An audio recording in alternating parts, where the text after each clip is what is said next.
The deal to work off the debt looked bad to me. Jesus pulled off a miracle. He did something incredible to be humble.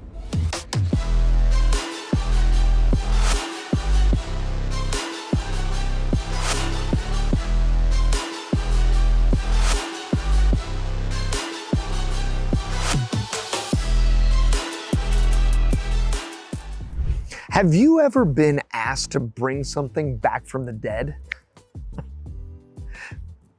We're getting close to Easter, and I ask you this because I have been hearing a lot and talking a lot about the death and resurrection of Jesus. It's a very, very well-known, very popular story. Everybody knows the ramifications of that story, right? Salvation, available for the entire world. It's a miracle.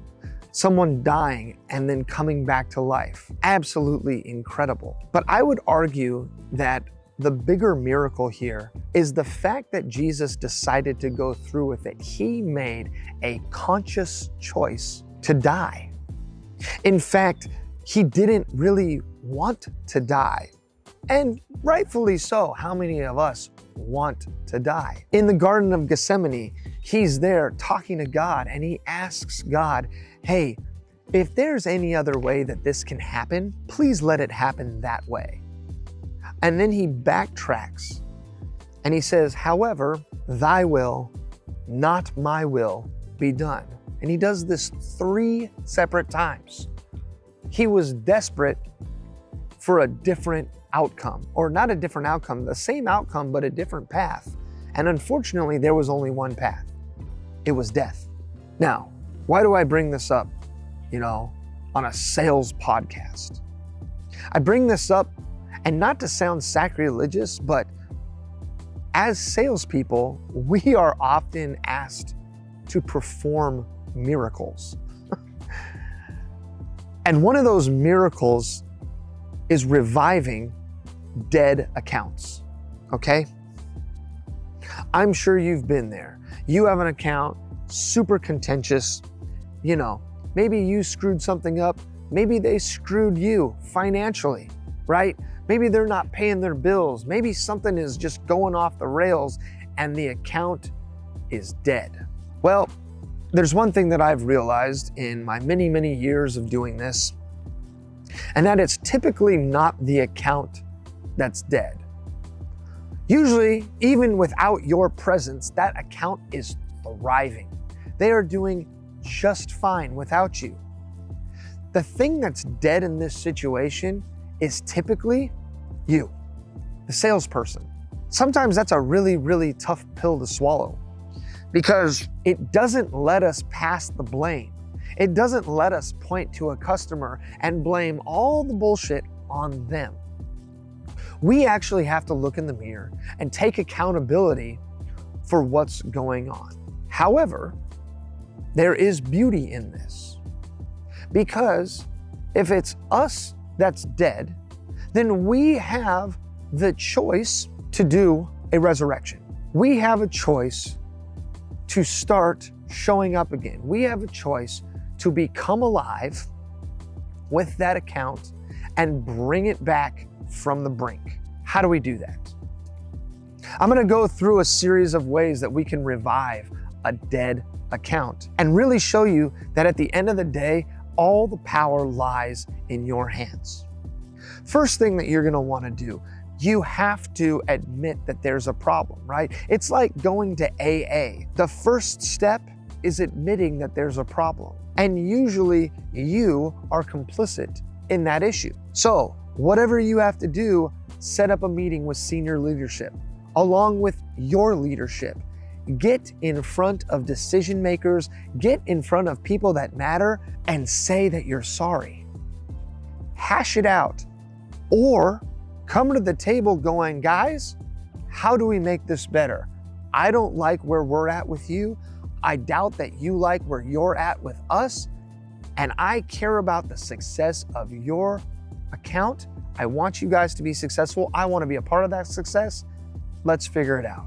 The beautiful thing is, the power to do this pretty much is in your control. You get to reach out, you get to set up the meeting, you get to drive it. It also puts a lot of responsibility on you. Jesus is the only person who's ever revived anyone, including himself, on this planet, right?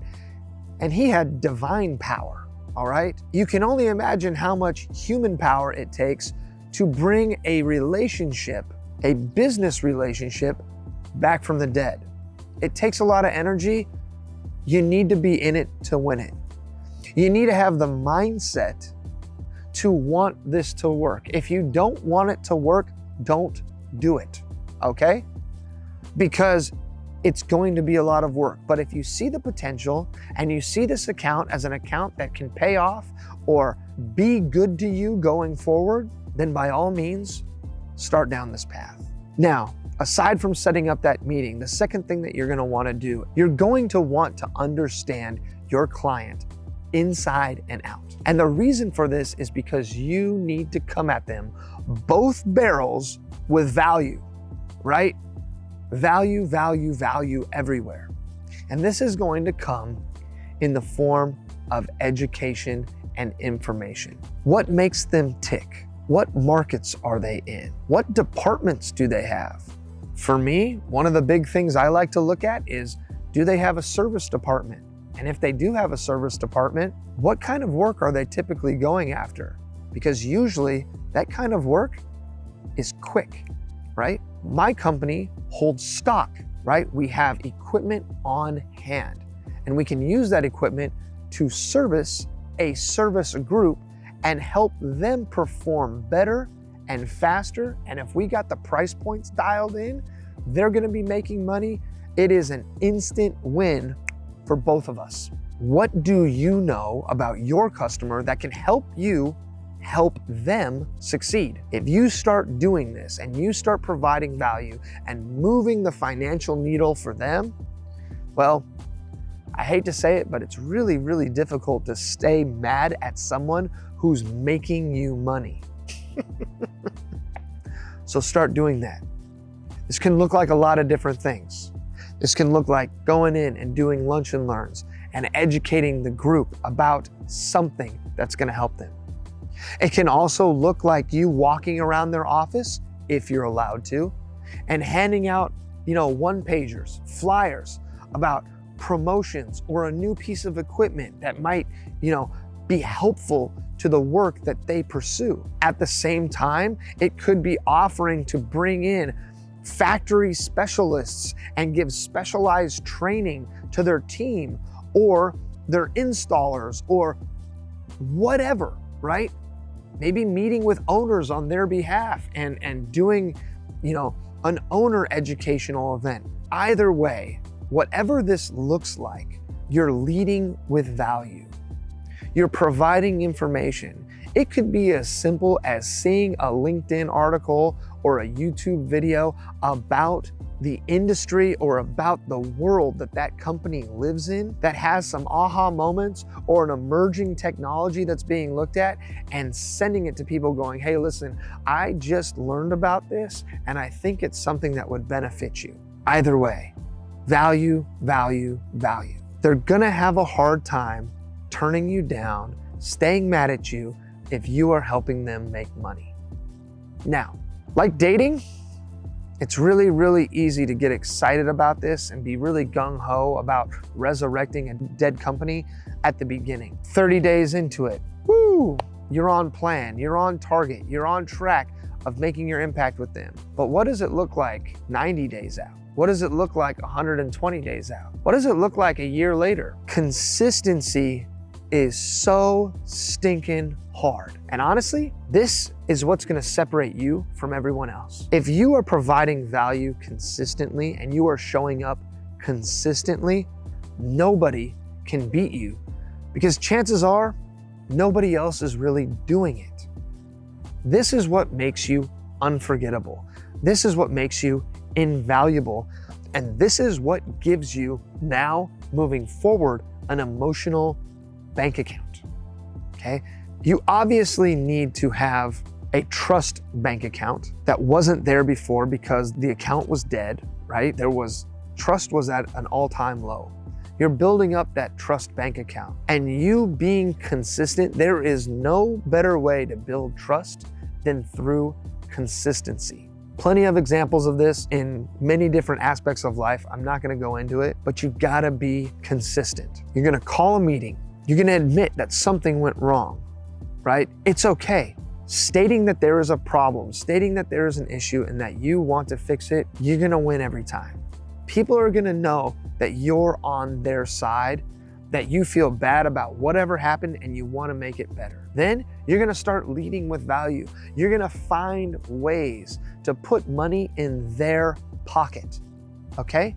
You are going to do your absolute best to become an integrated business partner, providing education, providing value, providing knowledge that without you, maybe they would lose a significant amount of their business. Who knows? This makes you sticky. It gets you in and it starts building trust. And then what you're gonna do is you're gonna keep doing these things for a long period of time. The consistency is gonna show that you've now put your money where your mouth is. It means that you are serious about making this work. Now, let me sidebar real quick. If you're in a situation where someone just wants you to pen a check to them, right? You screwed up, you owe us $100,000, you made a giant mistake and you need to solve it with a checkbook. I caution you against that. Now, I'm not gonna say don't ever do that because sometimes that is doing the right thing. However, more often than not, the mistake isn't big enough to financially ruin anyone. And if that's the case, what you need to do is you need to make a deal. All right? I was lucky enough to see this with the very first account that I ever took over. It's in my book, The Mark Method. This story, such a pivotal story to me. My first account ever that I took over was in need of a resurrection. It was, for all intents and purposes, a dead account. They wanted nothing to do with us anymore. We had an outstanding bill of $120,000. I didn't know what to do. I brought my boss in. I felt like a chump. We had meetings with senior leadership, and at the end of it, he ended up negotiating not only that we split the cost because both parties were at fault, but also that my company was not going to be penning them a check. And instead, I was going to work off that debt. That was an absolutely beautiful thing. I had no idea what I was witnessing at that time because I was young, I was dumb, I was inexperienced, and I didn't know the gift that my boss had given me. And what he had given me was forced partnership, okay? The deal to work off the debt looked bad to me. Oh my goodness, I'm gonna lose so much margin. I'm gonna lose so much money. This is such a pain in the butt. Why doesn't someone else just take care of it? However, my head was in the wrong spot. When in fact, I should have been singing his praises because what he did was he gave me over 9 months of runway because the sum, it was $60,000 that I had to pay back. The sum was so significant that it took me over 9 months to pay it back. That gave me 9 months in front of a client who hated us and forced them to do work with me and for me to prove myself to them, and it gave us relationship runway. And so by the time I got done paying off that debt, people wanted to work with me. People enjoyed what I brought to the table. People knew I wasn't going anywhere and I was committed to taking care of their account. It was incredible. It was a gift, and it is a story that will stick with me for the rest of my life because it shows the power of being sticky and it shows the power of partnership, even if it's forced. All right? Jesus pulled off a miracle, right? He did something incredible. And not to downplay anything and to say that what we're doing is anything close to that, but I will say this, it's a miracle that we choose to do it day in and day out. And if you choose to go in and work on yourself, to be humble, to tuck tail a little bit, to say that you're sorry, to admit blame in a relationship, in a business setting, and then turn around and provide value, depending on how big your ego is, it could be a miracle. But you have an amazing opportunity. You have an amazing opportunity to take something that's dead and bring it back to life. And not only can you bring it back to life, chances are that you also have the opportunity to make that relationship and make that bond even stronger than it was before all the nonsense happened, right? You've become so much more intentional. You've become so much more value-driven. You've become so much more of a partner, and you've shown up consistently for a long amount of time.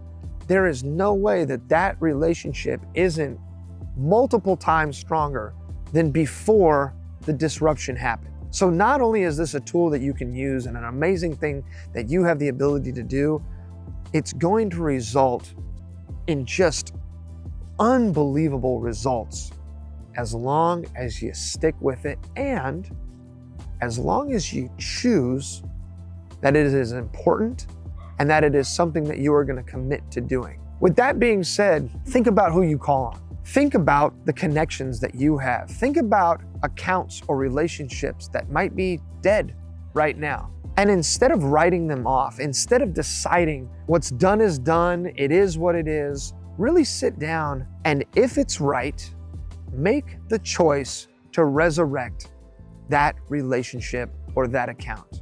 I promise you, you're not gonna regret it and amazing things are gonna come from it. All right, take care. Till next time, have a good one and happy Easter.